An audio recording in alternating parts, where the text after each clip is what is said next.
Well, honestly, Nick, I mean, the more that we think and hear about it, the more Shakespearean it becomes. Oh, wow. Go on, tell me why. I'm going to say that, almost disappointingly, I'm the most impressed by Keir, the Charmer Starmer. He's going to have to live in that meme forever now that you've christened him that. I'm more impressed than I've ever been since the 4th of July, because he got on the plane, he went over there, he delivered, he played the game. I'd love you to get a body language expert on and compare him to Macron. I'm going to say Macron did 7 out of 10 and Keir did 8 out of 10. Oh, I like these scores. Tell me why he gets an extra point in Jessica's book. Well, because he was a little bit more flippant, he was a little bit more prepared to play the game, perhaps the long game, than the French are. But, well done to him. Okay. He's a charmer. He worked it. Will he be able to maintain it? No, because whatever Trump said to him doesn't really matter, because he can just change his mind, or it's not true in the first place. But at least Keir gave it a bash. Let me ask you to comment on a text that's just come in from Stephen Vishnik. Starmer was cowed and appeared as a serf as he sat at the feet of the local estate's lord.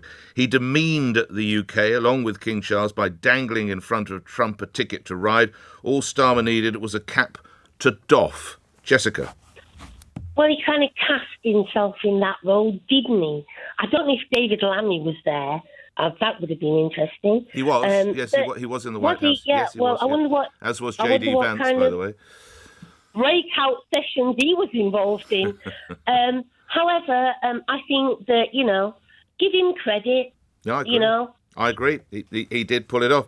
Jessica, I really like the idea of scores on the doors. Thank you. 7 out of 10, says Jessica, for Monsieur Macron. 8 out of 10 for Sir Keir. First word that came to my mind when I saw the clip of Keir Starmer pulling a rabbit out of the hat or an envelope out of his pocket was I just thought it was tawdry. Put me in mind of Only Fools and Horses. Did it really? Okay. I thought it was like Del Boy giving away a free sample to try and sell something off of his market stall. Oh right, okay. You were less than impressed then, eh? I was less than impressed. Listen, as you say, I'd be delighted if we get something decent out of it. But I don't think it bodes well for a special relationship. I think the special relationship has got to be based on mutual respect, and I really don't see that happening. Kevin, I don't know whether you did follow it, and there's no need for you to have followed it, but if we go back to Jessica's call, do you think Starmer did better than Monsieur Macron? About the same? Worse? How would you phrase that? How would you characterise that? I thought Macron did very well, actually, and I'm probably not his biggest fan, but he just seemed a bit more natural in terms of the interaction with Trump. Well, I really thought Keir was being coached. I looked at his body language, and it didn't seem to me that he was very comfortable at all with it. Yes. And he what actually impressed managed to you? upstage Trump. Why did you not have much hope, and what changed your mind? What impressed you the most?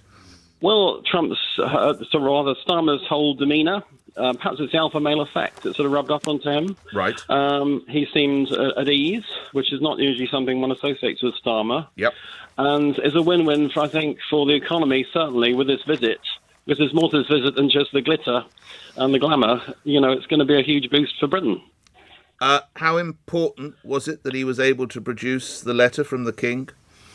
Oh, I think it was very important because Trump looked aghast, didn't he? I mean, you don't usually do that with Trump. It's one rule with Trump, you don't upstage him.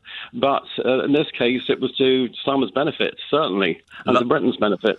Lastly, and I don't subscribe to this, but I will share with you what people were saying in the first hour, that it was by Sir Keir, it was fawning. It was almost like he wanted a hat that he could doff as if he were a serf. I don't subscribe to that view, but a take from you, Anthony, on that? No, I think he almost had to. You don't, with Trump, you've got no choice. And he managed to pull it off, unusually for Starmer, remarkably well. It's a 10 from Anthony. I would say probably about an 8 out of 10. He did quite well. Yeah. He did sort of charm the pants off him a little bit, Yeah. And but he needed to be charmed. This is a man you have to play up to the ego, I think, don't you? Look, Nick, we're not there yet. No. So let's play carefully with it. He's a funny guy. And you got to be careful with him. But yeah, he did well. I've got to admit there is some aspects of this government I didn't like when they started, and they've done quite well. Now, the other thing that really gets on my nerves, and it does it it's on your station as well. Uh-oh. Why do we waste millions and millions and millions of pounds on telling us how to tax our blooming car, or when you're going to pay your tax? Why do we need to do that? Sorry, we're not silly. Why are we losing millions of pounds? Right. So I think they're called waste of money. Public information films and advertisements. Come on. I mean, you need to tell us once or twice, but even your TV licence, how much money could we save by not doing that all the time? Really? It will be millions of pounds. I don't know. I've never been asked this before, but I suppose they might say, but James, you've got to realise it's the only way we'll get the money in. If we don't tell you to tax your car, a lot of people genuinely might not do it, and we won't get the tax revenue, or, I don't know, buy your TV licence or whatever else. Not for a whole blooming month. Do it for a couple of weeks. This has been going on for about 2 months now. Come on. I mean, Things are silly. And the other thing is, the Takeoff Island's going to realise, yes, we'll give you some money, but we're also by being there, we're actually protecting them. So careful for what you wish for. Yes, China might want to get hold of you, somebody else might want to get hold of you, but stop being so silly and ask for a little bit of money. But because we are also protecting you by being there. All right, I hear what you're saying.